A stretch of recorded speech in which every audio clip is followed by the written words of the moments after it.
Hi and welcome to video 12 on scheduling problems. This is from Unit 4, Topic 3 of the General Math Curriculum.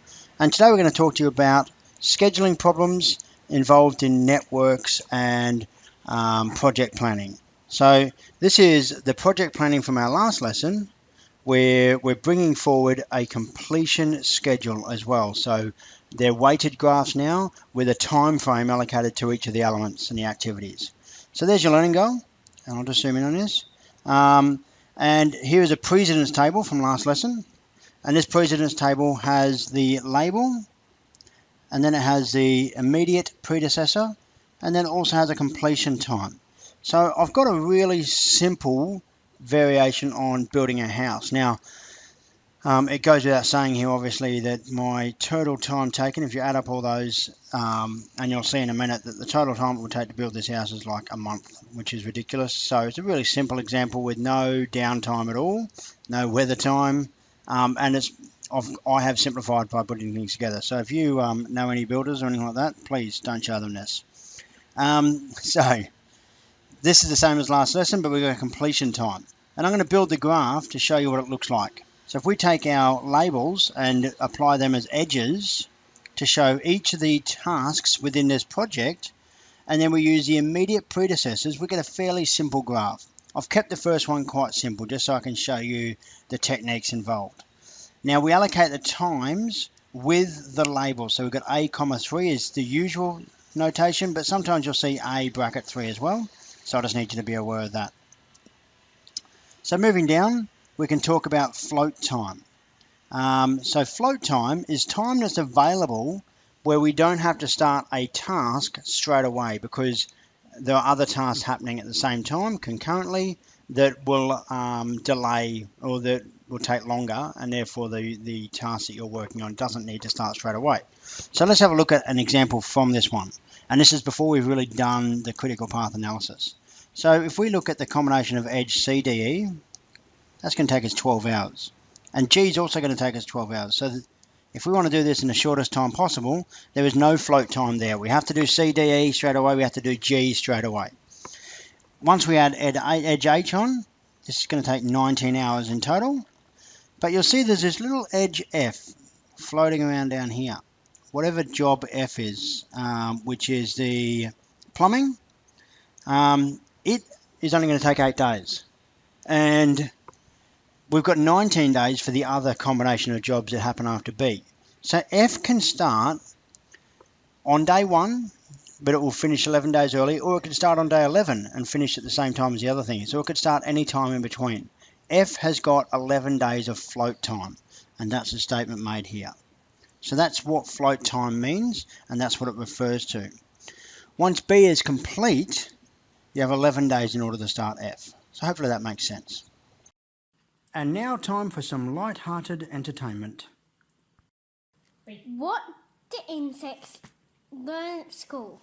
Mathematics. So let's talk about critical path analysis, and this is the main focus of this topic. And it's all about scheduling and planning an order in which to do things to minimize the time appropriately and allocate resources appropriately. So first of all, 3 definitions. We've got our EST, which is our earliest possible start time. We've got our LFT, our latest possible finishing time. This is based on minimizing the time. So obviously you could finish whenever you want, but if you want the minimal time, then we've got some restrictions. And our latest starting time, which will come in later on when we're determining float time. So we'll bring that in a little bit later. So typically we want to work out the earliest start time and the latest finishing time. What I've done here is I've added double boxes, and again, the way this is set up can vary, but these double boxes indicate the start or the earliest start time and the latest finishing time to reach particular nodes. And so they take into account the thing that happened previously, and then they take into account what's happening after. So let's do some calculations here. First of all, I'm going to forward scan. And this forward scan will create or establish my earliest possible start times for each task. And so if I've got this 10 here on this node, it means I can't start C, G, or F until the 10th day at the earliest. So let's have a look. A can start at 0. It makes sense, it's the first task. But A takes 3 days, so B can't start until day 3. So I've got a 3 here. B takes 7 days, so C can't start until day 10, and nor can G or F. C takes 3 days, so this is a 13. D takes 5 days, so this is an 18. E takes 4 days, so this is a 22. This is a meeting of 2 tasks though, so if G takes more than 12 days, we'd have to change that 22 because we couldn't start H until both C, D and E and also G are completed. But in this case, G takes 12 days as well, so the 22 is honky-dory. H takes 7 days, which is 29. But we might not complete in 29 days because if F takes longer than 19 days, the time from 10 to 29, well then we will finish later. But F only takes 8 days. So we could essentially finish F by day 10 plus 8, which is day 18. So we could finish F here. F has got float time because we can see that clear gap. H, E, D, C, G, B and A do not have float time because they're important parts of the critical path. So that's our forward scan, and it establishes the earliest starting times. We cannot start H until at least day 22. That's an earliest starting time EST.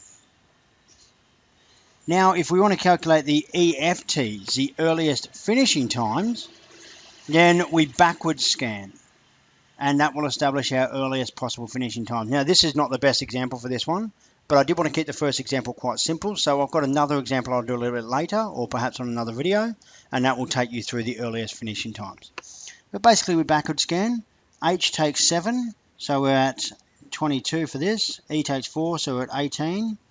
D takes 5, so we're at 13. Because there's no other multiple edges here, these are fairly simple. C takes 3, so we're back at 10. But I need to check that 10 because it might take longer here. Now, it has to be 10. It can't be less than the earlier starting time, otherwise I've made a mistake. But G takes 12. 22 minus 12, that matches. And F takes 8. 29 minus 8. F is 21 is the earliest finishing time for B to start F in time, but obviously B has to already finish by day 10.